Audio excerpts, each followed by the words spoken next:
What they can take away from this is that even when you play the game as Mr. Nice Guy all the way through, that you've still got to grow your footprint. If you don't grow your footprint, you'll lose elections.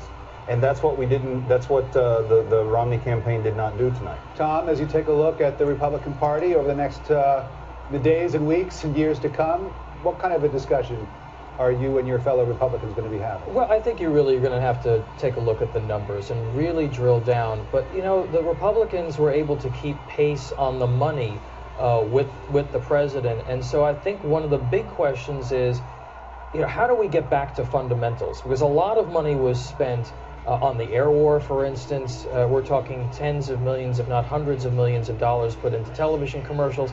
And while the party did make strides in building a political infrastructure on the ground, I think that the party needs to get back to fundamentals and doing much more direct voter contact, much better targeting of voters on a person-to-person level, and much better direct messaging to voters. And that's something that's going to take time, and it's going to take leadership within the party to accomplish. You know, Tom, you're talking about dollars and so much money that was raised. An obscene amount of cash was raised by both of these campaigns.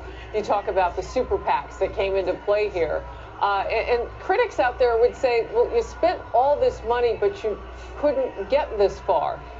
What would you say answer back? Well, listen, if I'm a donor to the Republican Party or to a super PAC right now, I'm asking, where did my money go? Where did the money go? And most of it, I think, went into television.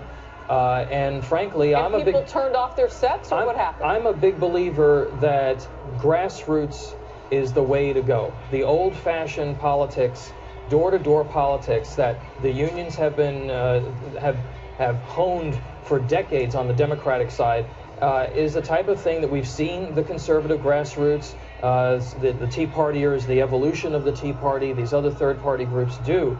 But so much of the money went into television, and I think that at the end of the day, television commercials don't win elections. Jammu, let me bring Jammu in here for a moment. Jammu, let's focus on the bigger picture rather than the victory for President Obama, re-elected to a second term in what most people would accept